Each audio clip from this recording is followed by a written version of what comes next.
નમસ્કાર, હું છું ડોક્ટર વિશાલ મકવાણા. ફરી સ્વાગત છે ફિઝિકલ એજ્યુકેશન બાય ભીડુ ચેનલની અંદર. આજના વિડીયોની અંદર આપણે ખાસ એ ચર્ચા કરવાના છીએ, પ્રકરણ 8 છે એની શરૂઆત કરી રહ્યા છીએ.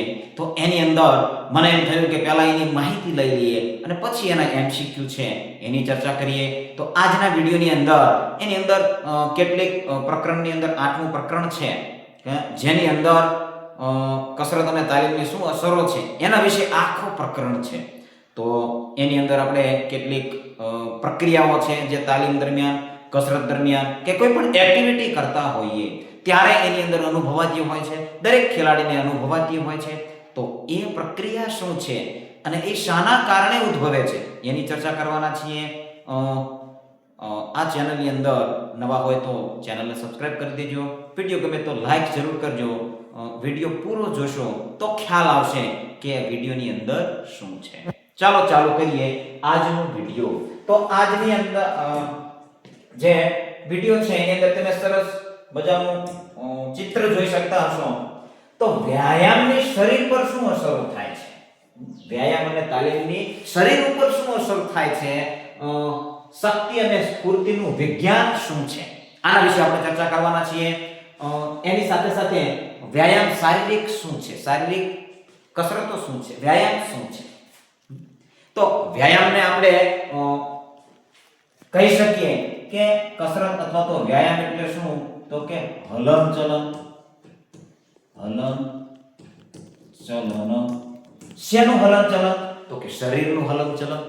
શરીરનું વ્યાયામ કરો છો તમે, કસરત કરો છો, કોઈ પણ રમત રમો છો તો એની અંદર શરીરનું હલનચલન જરૂરી છે. શરીરનું હલનચલન જરૂરી છે. શરીરનું હલનચલન થશે એટલે શારીરિક એક્ટિવિટી થશે, કોઈ પણ કસરત થશે. એ કસરત ભારે છે, હળવી છે, એ પણ એની અંદર એ પ્રમાણે આપણા શરીરની ઊર્જા છે એનો વપરાશ પણ થતો હોય છે. તો એ કસરતોનો મુખ્ય બે પ્રકારની હોય છે, ભારે કસરતો અને હળવા પ્રકારની કસરતો. એના પણ પ્રશ્નો MCQ જ્યારે ચર્ચા કરીશું એના ઘણા બધા પ્રશ્નો આવે છે કે નીચેનામાંથી ભારે કસરતો કઈ છે, નીચેનામાંથી હળવી કસરત કઈ છે અથવા તો હળવી એક્ટિવિટી કઈ છે. આવા બધા પ્રશ્નો છે એ આવતા હોય છે શરૂઆતની અંદર.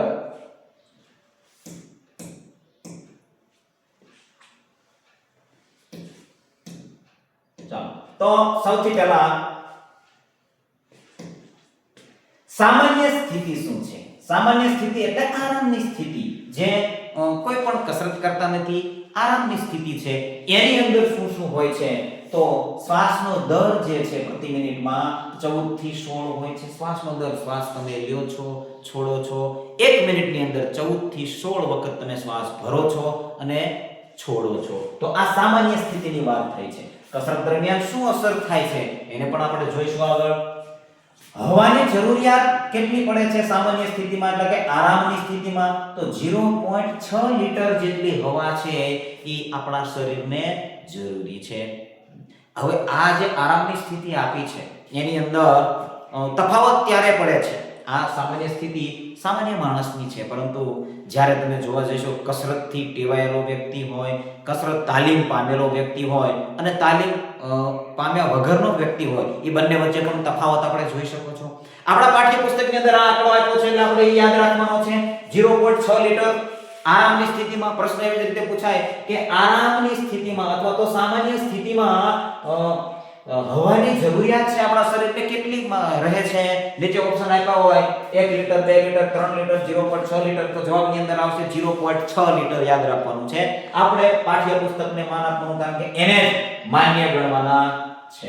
તો હવે ઓક્સિજનની ક્ષમતા શું છે, 250 મિલી પ્રતિ મિનિટ. 1 મિનિટની અંદર 250 મિલીની ઓક્સિજન ક્ષમતા હોય છે આરામની સ્થિતિમાં. ક્યારે? આરામની સ્થિતિમાં. યાદ રાખજો. એ તાલીમ દરમિયાન તાલીમ પામેલા વ્યક્તિની અંદર વધારો થતો હોય છે, એ પણ યાદ રાખો. ચાલો, ત્યારબાદ ઓક્સિજન દેવું શું છે, ચાલો એને સમજતા પહેલા અહીંયા ભારે કસરત છે એની અંદર આપણે જોઈ લઈએ. તો ભારે કસરતની સ્થિતિ, હવે આ આરામની સ્થિતિ હતી, હવે ભારે કસરતની સ્થિતિની અંદર શું ફેરફાર થાય છે, તો શ્વાસનો દર મિનિટ દીઠ 30 થઈ જાય છે. કેટલો થઈ જાય છે? 30 થઈ જાય છે.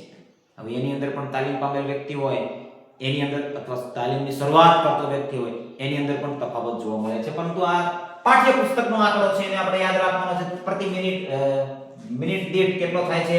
30. અહીંયા કેટલો છે? 14 થી 16 છે એ કેટલો થઈ જાય છે?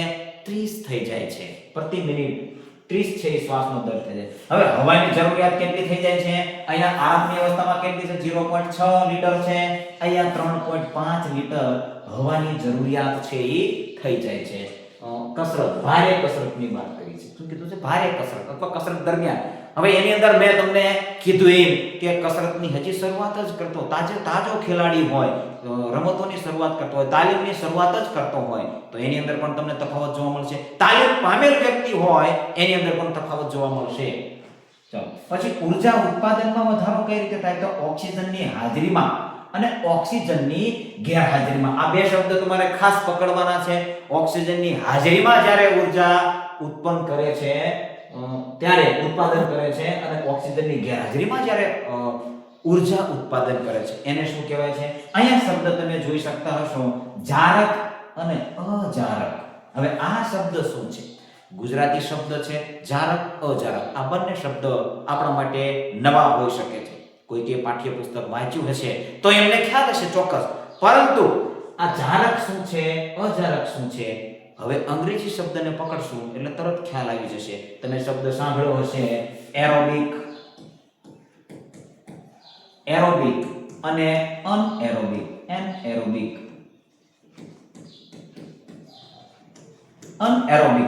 અને અનએરોબિક. એરોબિક ક્ષમતા છે એને જારક ક્ષમતા કહેવાય છે, યાદ રાખજો. એરોબિક ક્ષમતા છે એને જારક ક્ષમતા કહેવાય છે. અનએરોબિક ક્ષમતા છે એને અજારક કહેવાય છે. જો જારકની આગળ અ લાગે છે, આની આગળ એરોબિકની આગળ એનએરોબિક લાગે છે. ખ્યાલ આવી ગયો? આટલો ખ્યાલ આવી ગયો. ચાલો તો હવે એરોબિક ક્ષમતા શું છે અને એનએરોબિક ક્ષમતા શું છે એને પણ જોઈ લઈએ. એરોબિક ક્ષમતા શું છે અને અનએરોબિક ક્ષમતા શું છે? તો ઓક્સિજનની હાજરીમાં જ્યારે ઊર્જાનું ઉત્પાદન થાય છે તે એરોબિક ક્ષમતા છે. ઓક્સિજનની હાજરીમાં જ્યારે ઊર્જા ઉત્પાદન થાય છે તેને એરોબિક અથવા તો જારક ક્ષમતા કહેવાય છે. જારક કહેવાય છે. અને ઓક્સિજનની ગેરહાજરીમાં જ્યારે ઊર્જા ઉત્પન્ન થાય છે એને એનએરોબિક અથવા અજારક ઊર્જા કહેવાય છે. ખ્યાલ આવે છે? તો હવે એની અંદર શું તફાવત પડે છે? જ્યારે કસરતો કરવામાં આવે છે ત્યારે તો 18% વધારો થાય છે. જો આ ઉપર એરો આપ્યો છે એટલે વધારો થાય છે. અને અજારક ઊર્જા છે એની અંદર 38% વધારો થાય છે. કેટલો ટકા વધારો થાય છે? 38% વધારો થાય છે ભારે કસરત દરમિયાન. જે ઓક્સિજનની ગેરહાજરીમાં જ્યારે ઊર્જા ઉત્પન્ન થાય છે 38%માં વધારો થાય છે, જેને અજારક ઊર્જા કહેવાય છે અથવા તો અનએરોબિક ઊર્જા કહેવાય છે. અને જારક ઊર્જા અથવા તો એરોબિક ઊર્જાની અંદર 18%નો વધારો થાય છે. બંનેની અંદર પાછળ 8 આવે છે.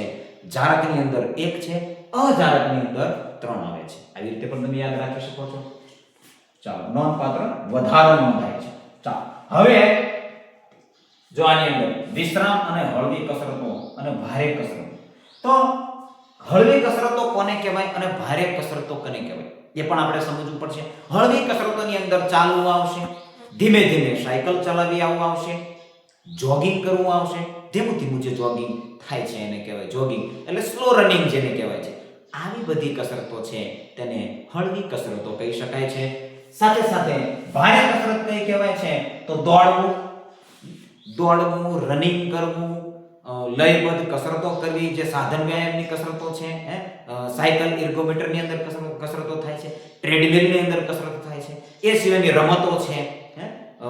કોઈ પણ રમતો લઈ લો, બાસ્કેટબોલ, હેન્ડબોલ, ક્રિકેટ લઈ લો, ફૂટબોલ લઈ લો, એનીવન કોઈ પણ ગેમ છે એ ભારે કસરતની અંદર આવતી હોય છે. સિવાય ઇન્ડોર ગેમની અંદર જે કેરમ છે, આવી બધી ઘણી રમતો એવી પણ છે જે હળવી એક્સરસાઇઝની અંદર, એટલે કે હળવી રમતો છે જેની અંદર શારીરિક પ્રવૃત્તિનું વધારે મહત્વ હોતું નથી. એટલા માટે એ ગેમને હળવી કસરતની અંદર લઈ શકાય છે. પરંતુ આપણા પાઠ્યપુસ્તકની અંદર જે આપેલું છે વોકિંગ કરવું, સ્લો એટલે કે જોગિંગ કરવું, સ્લો રનિંગ કરવી, હળવી સાયકલો ચલાવવી, આવી બધી ઘણી કસરતો આપેલી છે. તો એને હળવી કસરતોની અંદર લઈ શકીશું. આ છે ભારે કસરતોની અંદર આવશે. ચાલો તો હવે ત્યારબાદ શબ્દની અંદર આપેલો છે ઓક્સિજનનું દેવું, ઓક્સિજન ડેપ્થ જેને કહેવાય છે. આ શું છે? ઓક્સિજનનું દેવું શું છે, ઓક્સિજન ડેપ્થ શું છે? આપણા પાઠ્યપુસ્તકની અંદર ખૂબ જ સ્લો શું કહેવાય શોર્ટની અંદર આપેલું છે, પરંતુ આપણે એને સમજવા માટે આપણે જો આ ઓક્સિજનનું દેવું છે, અહીંયા હૃદય દોરેલું છે, ફેફસા દોરેલા છે, આ બધા તંત્રો છે એનો અભ્યાસ કરવો પડે જો આને સમજવું હોય તો. કોઈને સમજવું હોય, અભ્યાસ કરવો હોય કે આ ફેફસા અને આ હૃદય કઈ રીતે સંબંધ ધરાવે છે, હૃદયની અંદર શું શું આવે છે, તો આ ચેનલની અંદર તમે જઈ અને પ્લેલિસ્ટની અંદર જશો, G-SET નું એક પ્લેલિસ્ટ હશે, એની અંદર મેં ક્લાસ લીધેલા છે. દરેક તંત્રો છે, હાડકા છે, સ્નાયુ છે, હૃદય છે, ફેફસા છે, પાચન તંત્ર છે, દરેક તંત્રને સરસ રીતે સમજાવેલા છે. એની અંદર કસરતની શું શું અસર થાય છે, કઈ રીતે એ કાર્ય કરે છે, એની અંદર શું શું તફાવત પડે છે, તો આ બધી ચર્ચા છે એની અંદર કરી તમે એની અંદર જઈને પણ જોઈ શકો છો વધારે જાણવાની ઈચ્છા હોય તો. બાકી આટલું ઇનફ છે આપણા પાઠ્યપુસ્તકની અંદર, પાઠ્યપુસ્તક પ્રમાણે. તો ઓક્સિજનનું દેવું શું છે? તો સ્નાયુઓમાં સર્જાતી ઓક્સિજનની ઘટ શું છે? સ્નાયુઓમાં સર્જાતી ઓક્સિજનની ઘટ. હવે સ્નાયુને ઓક્સિજનની શું જરૂર હશે? આવો પ્રશ્ન થવો જોઈએ. સ્નાયુને ઓક્સિજનની શું જરૂર હશે? સ્નાયુને ઓક્સિજન ક્યાંથી મળતો હશે? આવા પ્રશ્નો થવા જોઈએ. જો શીખવાની તમારી અંદર ધગશ હોય તો આવા બધા પ્રશ્નો થવા જોઈએ. તો સ્નાયુ છે એ હલનચલનની અંદર ઓક્સિજન વગર એનું હલનચલન થશે નહીં. ઓક્સિજન વગર ઉર્જા પ્રાપ્ત થશે નહીં. એરોબિક અને અનએરોબિક ઉર્જાની વાત થાય ને, એરોબિક ની અંદર એરોબિક શ્વસન છે એની અંદર એરોબિક ઉર્જા છે એની અંદર ઓક્સિજન વગર ઉર્જા થવાની પ્રાપ્ત થવાની નથી, ઉર્જા છે પ્રોડ્યુસ થવાની નથી. તો એની અંદર જો અહીંયા તમે O2 જોઈ શકો છો. તો આ સ્નાયુની અંદર ઘટ સર્જાય છે કારણ કે તાલીમ કરો છો, સ્નાયુ ઝડપી હલનચલન કરે છે, ઝડપી સંકોચન અને પ્રસરણની સ્થિતિ કરે છે, તો એની અંદર ઓક્સિજનની ઘટ સર્જાશે. જેટલું ઓક્સિજન એને જરૂર છે એટલું ઓક્સિજન એના સુધી પહોંચશે નહીં, તો એની ઘટ થાય છે. હવે ક્યારે ભરપાઈ થાય છે? તો વિશ્રામ કરો છો, વિશ્રામ કાળની અંદર, આરામની સ્થિતિની અંદર એ ભરપાઈ થતું હોય છે. જેવું આરામ કરો છો એવી જ રીતે એની ભરપાઈ થઈ જતી હોય છે. હવે હૃદય અને ફેફસાની કાર્યક્ષમતા શું છે? વ્યાયામથી રુધિરાભિસરણ તંત્ર અને શ્વસન તંત્રને લાંબા ગાળે વધુ મજબૂત અને સક્ષમ બને છે. હવે રુધિરાભિસરણ તંત્ર અને શ્વસન તંત્ર કઈ રીતે જોડાયેલું છે? તો આપ સૌને ખ્યાલ હશે કે આપણા શરીરની અંદર હૃદય છે, એ હૃદય છે એ રક્તનું પમ્પિંગ કરવાનું, બ્લડનું પમ્પિંગ કરવાનું, લોહીનું પમ્પિંગ કરવાનું કાર્ય કરે છે.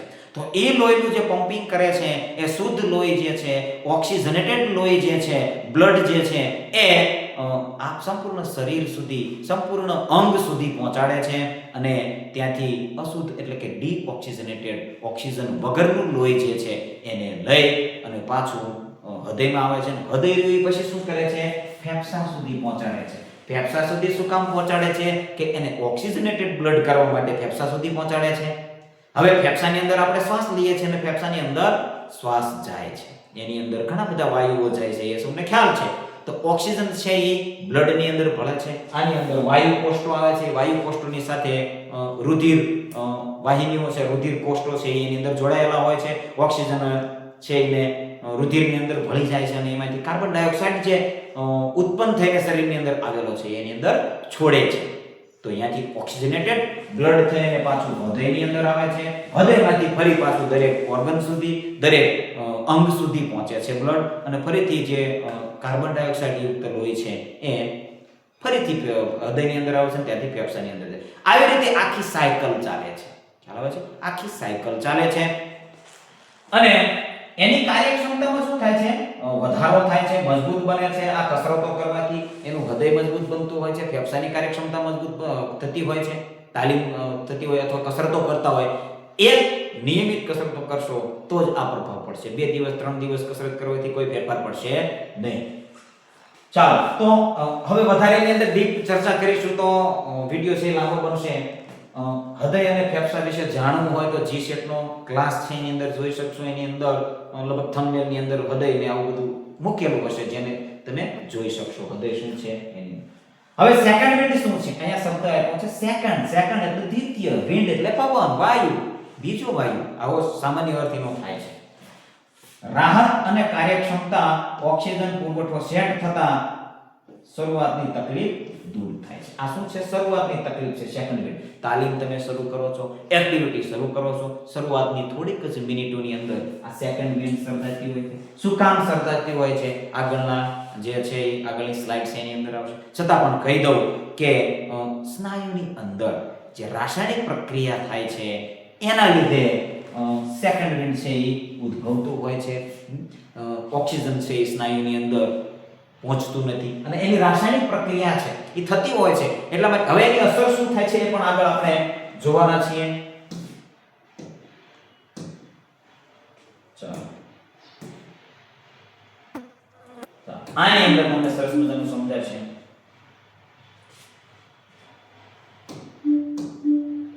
સેકન્ડ વિન્ડ કસરતની શરૂઆતમાં થતી શારીરિક મુશ્કેલીઓ છે. શું છે? શારીરિક મુશ્કેલીઓ છે. તો સેકન્ડ વિન્ડ જો અહીં આવ્યું છે. કસરત શરૂ કરવાની થોડી જ મિનિટો પછી અનુભવાય છે. ખાસ કરી અને એવી અવસ્થા થાય છે જેની અંદર કસરતો છે એ છોડી દેવાનું મન થતું હોય છે, આરામ લેવાનું મન થતું હોય છે. આવી બધી પ્રક્રિયા થાય છે. હવે એની અંદર લક્ષણો શું છે? મુખ્ય લક્ષણો શું છે? ચલો એ લક્ષણો પહેલા શરૂઆતની તકલીફનું કારણ શું છે એ જોઈ લઈએ. તો હૃદય અને ફેફસા વચ્ચે તાલમેલનો અભાવ થાય છે. જે સ્નાયુની અંદર જે પણ સ્નાયુની કસરત ચાલુ થાય છે તો એની અંદર હૃદય અને ફેફસાની કાર્યક્ષમતાનો અભાવ દર્શાવે છે. શું દર્શાવે? અભાવ દર્શાવે છે. જેના લીધે શું થાય છે કે હૃદય અને ફેફસા વચ્ચે હૃદયમાંથી બ્લડ છે એ ફેફસાની અંદર જાય છે, ઓક્સિજનેટેડ બ્લડ છે અને પાછું હૃદયની અંદર આવે તો એની અંદર અભાવ થાય છે. તાત્કાલિક ક્રિયાઓ થવાથી એ અભાવ થવાના કારણે સ્નાયુ સુધી ઓક્સિજન છે એ ટાઈમે પહોંચતો નથી, પૂરતો પહોંચતો નથી, જેના લીધે સેકન્ડ વિન્ડની સ્થિતિ સર્જાય છે. શું થાય છે? શરૂઆતની હૃદય અને ફેફસા સ્નાયુ ઝડપ તાલમેલ મિલાવી શકતા નથી, જેના કારણે સેકન્ડ વિન્ડની પરિસ્થિતિ સર્જાય છે. હવે હૃદય અને ફેફસા કસરતની શરૂઆતમાં સ્નાયુઓની ઝડપ સાથે તાલ મિલાવી શકતા નથી. જોયું? રાસાયણિક પ્રક્રિયા સ્નાયુની જેટલી ઝડપે કરવામાં આવે છે એની સાથે હૃદય અને ફેફસું છે એ તાલ મિલાવી શકતું નથી, જેના કારણે શું અસર થાય છે એ પણ અહીંયા હશે. હા અહીંયા છે. તો આગળ મુખ્ય એના લક્ષણો શું છે? તો શ્વાસ લેવામાં ભારે મુશ્કેલી પડવા લાગે છે. શ્વાસ લેવામાં મુશ્કેલી પડવા લાગે છે. ઓક્સિજનની જરૂરિયાત સામે ફેફસાની કામગીરી અસંતુલનના કારણે આ શ્વાસ ઘટે છે. સ્નાયુઓ અને છાતીમાં જકડન આવે છે. શું આવે છે? સ્નાયુઓમાં જકડન આવે છે કારણ કે ઓક્સિજન પૂરતો મળતો નથી. છાતીમાં દબાણ થાય છે કારણ કે ફેફસાની અંદર અને હૃદયની અંદર તાલમેલનો અભાવ થાય છે. છાતીની અંદર થોડો દુખાવો અનુભવાય છે. શરીરમાં દુખાવો થાય છે, જકડન આવે છે, માથું ભારે લાગવા માંડે છે. માથું છે એ પણ દુખાવો માંડે છે. આ બધી એના લક્ષણો છે. હવે એના ઉપાયો શું છે એને આપણે આગળની સ્લાઇડની અંદર જોઈશું. ચાલો સેકન્ડ વિન્ડ છે એ કોઈ પણ કસરત, ભારે કસરત તમે કરતા હોવ છો ત્યારે શરૂઆતની જે થોડીક મિનિટો હોય છે એની અંદર સર્જાય છે. પછી જેવું તાલમેલ બેસે છે હૃદય અને ફેફસા સાથે સાથે સ્નાયુ એ ત્રણેયનું તાલમેલ થાય છે ત્યારે સેકન્ડ વિન્ડ છે એની સ્થિતિ છે એ ઓટોમેટિક દૂર થતી હોય છે અને પછી એ તાલમેલની સાથે કન્ટિન્યુ જે દુખાવો છે એ પણ ઓછો થઈ જતો હોય છે, છાતીમાં જકડન છે એ પણ ઓછું થઈ જતું હોય છે. તબક્કો 1 શું છે? તો સેકન્ડ વિન્ડ છે એને થોડું હજી ડીપ આપણે જોઈએ. કસરત દરમિયાન મળતી નવી ઊર્જા. કસરત દરમિયાન મળતી નવી ઊર્જા એટલે સેકન્ડ વિન્ડ. શું છે? Second wind. તબક્કો 1 શરૂઆતની તકલીફ શું થાય છે? અર્લી ડિસ્ટ્રેસ શું થાય છે? તો શ્વાસ લેવામાં ભારે મુશ્કેલી પડે છે. હૃદય ફેફસાનો સ્નાયુની ઝડપ સાથે તાલમેલ મિલાવી શકતા નથી એટલે શ્વાસ લેવામાં તકલીફ પડે છે. શારીરિક અને માનસિક જકડન આવે છે. છાતીમાં દુખાવો થાય છે. માથામાં ભાર લાગવાના કારણે દોડ છોડી દેવાનું મન થાય છે. દોડ છોડી દેવાનું મન થાય છે. એક્ટિવિટી છોડી દેવાનું મન થતું હોય છે. રુધિર કેશિકાઓનું ખુલવું, શરીરનું તાપમાન વધતા સ્નાયુઓને પૂરતો ઓક્સિજન મળવાનું શરૂ થાય છે. શું થાય? રુધિર કોશિકાઓ છે એ ખુલે છે એટલે સ્નાયુઓને ઓક્સિજન મળવાનું શરૂ થાય છે. આ તબક્કો 2 છે. શું છે? આ તબક્કો 1 છે જેની અંદર લક્ષણો અનુભવાય છે અને ત્યારબાદ સેકન્ડ વિન્ડની જે પરિસ્થિતિ થાય છે, દિવ્ય નવી ઊર્જા ઉત્પન્ન થાય છે. તો એમાં શું થાય છે? રુધિર કેશિકાઓ ખુલે છે, એની અંદરથી ઓક્સિજન છે એ સ્નાયુઓને મળવાનું ચાલુ થાય છે. કાર્યક્ષમતામાં અચાનક વધારો થાય છે. શું થાય છે? કાર્યક્ષમતામાં અચાનક વધારો થાય. સેકન્ડ વિન્ડની પરિસ્થિતિ છે એ થોડીક મિનિટો પૂરતી હોય છે, 1 યા 2 મિનિટ પૂરતું જ હોય છે. એ 2 મિનિટ પૂરતું તમે એને સહન કરી લો, ત્યાર પછીનું જ્યાં સુધી એક્ટિવિટી તમે કરો છો, સેકન્ડ વિન્ડની પરિસ્થિતિ ફરીથી આવતી નથી. બધી જ તકલીફો ગાયબ થઈ જાય છે અને વ્યક્તિ ફરી તાજગી અને સાથે કસરતો કરી શકે છે. શું થાય છે? સેકન્ડ વિન્ડની એટલે કે નવી ઉર્જા ઉત્પન્ન થાય છે, નવી ઉર્જા મળે છે, એટલે તાલમેલ સંધાઈ જાય છે. એની સાથે સાથે કસરત કરવા માંડે છે અને તાજગી ખેલાડીની અંદર આવવા લાગે છે. ચાલો હવે અહીંયા તમને આપેલું છે ઓક્સિજનનું દેવું અને સેકન્ડ વિન્ડ વચ્ચે શું તફાવત છે? ઓક્સિજનનું દેવું અને સેકન્ડ વિન્ડ વચ્ચે શું તફાવત છે? મુદ્દો છે ઓક્સિજનનું દેવું અને સેકન્ડ વિન્ડ છે. ક્યારે થાય છે? તો કસરત દરમિયાન અને પછી પણ ઓક્સિજનનું દેવું છે એ થતું હોય છે. સેકન્ડ વિન્ડ છે કસરતની શરૂ થયાની થોડી મિનિટોની અંદર થાય છે. કસરત શરૂ થયાની થોડી મિનિટોની અંદર થાય છે. તાલીમ પામેલ વ્યક્તિ હોય તો એની અંદર થોડો લાંબા સમય થતું હોય છે, કારણ કે એની અંદર જેટલી ક્ષમતા છે એટલે એની ક્ષમતા વધે છે. કસરત છે જેટલી એની ક્ષમતા છે એના કરતાં વધારે કસરતો કરવામાં આવે અથવા તો લોડ વાળી કસરતો કરવામાં આવે ત્યારે એની અંદર સેકન્ડ વિન્ડ આવતું હોય છે. જેમ જેમ એ તાલીમ પામે છે એની અંદર સેકન્ડ વિન્ડની પરિસ્થિતિ છે એ હાઈ લોડિંગ એક્સરસાઇઝ સાથે આવતું હોય છે, બાકી આવતું હોતું નથી. મુખ્ય લક્ષણ શું છે? તો કે ઓક્સિજનની અછત પૂરી કરવાની છે. ઓક્સિજનની અછત છે એ પૂરી કરવાની. ઓક્સિજનનું દેવું છે એટલે ઓક્સિજનની અછત થઈ છે તો એને પૂરી કરવાની છે. શારીરિક તકલીફ દૂર થઈ અને રાહત મેળવવી. આનું કારણ શું છે? લક્ષણ શું છે? તો કે શારીરિક જે છે એ તકલીફ દૂર થાય. કઈ તકલીફ? માથામાં દુખાવો થાય છે, છાતીમાં દુખાવો થાય છે, સ્નાયુમાં જકડાણ આવે છે, આવી બધી દુખાવો થતી હોય છે તો એને દૂર કરવા, રાહત મેળવવાની હોય છે. તો ત્યારે સેકન્ડ વિન્ડ આવતું એની લક્ષણ છે. પરિણામ શું મળે છે? તો સ્નાયુઓમાં થાક લાગે છે, કાર્યક્ષમતામાં વધારો થાય છે. સેકન્ડ વિન્ડ જ્યારે આવે છે ત્યારે સ્નાયુઓ એટલે સ્નાયુની કાર્યક્ષમતા છે એમાં વધારો થાય છે. સેકન્ડ વિન્ડ કીધું છે, નવી ઉર્જા ઉત્પન્ન થાય. સેકન્ડ વિન્ડ ઓક્સિજનનું દેવું છે તો એમાં શું થાય? સ્નાયુઓમાં થાક લાગે છે. ઓક્સિજનનું દેવું સર્જાનું છે, દેવામાં ડૂબી ગયું છે એવું પણ કહે કે દેવામાં ડૂબે એટલે એની અંદર શું થાય કે ભાઈ પૈસામાં દેવામાં ડૂબી ગયો છે. એવી રીતે ઓક્સિજનના દેવામાં ડૂબે છે એને ઓક્સિજનનું દેવું કહેવામાં આવે છે. અને સેકન્ડ વિન્ડ છે, ઓક્સિજન છે એ સ્નાયુ સુધી પહોંચે છે. જે કેશિકાઓ છે એ શું લખ્યું છે અહીંયા? કેશિકાઓ, રુધિર કેશિકાઓ છે એ ખુલે છે અને એની અંદરથી ઓક્સિજન છે સ્નાયુ સુધી પહોંચવા માંડે છે. હૃદય અને ફેફસાનો તાલમેલ સંધાવા લાગે છે અને ત્યારબાદ ઓક્સિજનનું દેવું છે એ પણ પુરવાર થઈ જાય છે અને સેકન્ડ વિન્ડ છે એની સ્થિતિ સર્જાતી હોય છે. અને ત્યારબાદની સેકન્ડ વિન્ડ આવ્યા પછી, સેકન્ડ વિન્ડ શરૂ થયા પછી જે 2 મિનિટનો સમયગાળો છે, તાલમેલ સંધાય છે, ત્યારબાદની જેટલી તમે એક્ટિવિટી કરો છો એની અંદર ફરીથી સેકન્ડ વિન્ડ આવશે નહીં, એની સ્થિતિની જરૂર પડશે નહીં. તો ચલો આગળ છે કે નહીં જોઈએ. હા, આજના આ વિડિયોની અંદર આટલું જ. ખૂબ જ મહત્વપૂર્ણ માહિતી છે, એનાટોમિકલ માહિતી છે. એને સમજવા માટે તમારે એનાટોમિકલ પણ થોડું અભ્યાસ કરવો પડશે. સમજશો એટલે ખ્યાલ આવી જશે. આ પ્રકરણની અંદર ઘણી આંકડાકીય માહિતી પણ એની અંદર આવશે કે આરામની સ્થિતિમાં ઓક્સિજન છે એ કેટલું, એટલે કે શ્વાસોચ્છ્વાસનો દર કેટલો છે, કસરત દરમિયાન કેટલો દર થઈ જાય છે, ભારે કસરત દરમિયાન કેટલો થઈ જાય છે. આવા બધા પ્રશ્નો છે એ આવશે. આવતા પીરિયડની અંદર આપણે કેટલાક પ્રશ્નો લઈશું, પછી ફરીથી કેટલાક જે પાછળના ટોપિકો છે એને ફરી એક લેક્ચર સ્વરૂપે જોઈશું અને પછી એના પ્રશ્નો છે એ ફરીથી આગલા વિડીયોની અંદર જોઈશું. આવી રીતે આપણે અભ્યાસ કરીશું એટલે આપણને સંપૂર્ણ સમજમાં આવી જશે અને એક પણ પ્રશ્ન છૂટવાની સંભાવના નહીં રહે. આજના વિડીયોની અંદર બસ આટલું. વિડીયો ગમે તો લાઈક જરૂર કરી દેજો. ઘણા બધા વિડીયો જોવે છે પરંતુ વિડીયોને લાઈક કરતા નથી. તમારા સામેથી જેટલો પ્રતિસાદ મળશે એટલો મારો પણ ઉત્સાહ બનેલો રહેશે. અને વિડીયો છે ટાટની એક્ઝામ છે, એસએટીની એક્ઝામ છે એ આપવાના હોય તો એના સુધી પહોંચાડી દેજો. તૈયારી અત્યારથી ચાલુ કરી દઈએ, નોટિફિકેશન આવશે અને પછી તૈયારી કરીશું. આવો જો મનની અંદર તમે લઈને બેઠા હોય તો એ ભૂલી જજો, કારણ કે જેવું નોટિફિકેશન આવશે તાત્કાલિક એક્ઝામ આવશે. હવે એટલા ટાઈમ પીરિયડની અંદર પૂરેપૂરી તૈયારી નહીં થાય, એટલા માટે અત્યારથી તૈયારી શરૂ કરી દો. વિડીયો છે એ પહેલો જ વિડીયો તમે જોતા હોય તો પ્લેલિસ્ટની અંદર જઈ અને 16, 17 કે 18 વિડીયો છે એ પણ તમે જોઈ શકો છો. ધોરણ 9 નું પાઠ્યપુસ્તક છે એ શરૂઆતના પ્રકરણથી 8મા પ્રકરણ સુધી અત્યારે પહોંચ્યા છીએ. તે બધા જ વિડીયો છે એ અવેલેબલ છે. એની અંદર MCQ પણ છે, કેટલીક માહિતી પણ પ્રોવાઈડ કરવામાં આવેલી છે. તો આજના વિડીયોની અંદર બસ આટલું જ. જય હિન્દ, જય ભારત. બન્યા રહેજો આ ચેનલની અંદર. જય હિન્દ.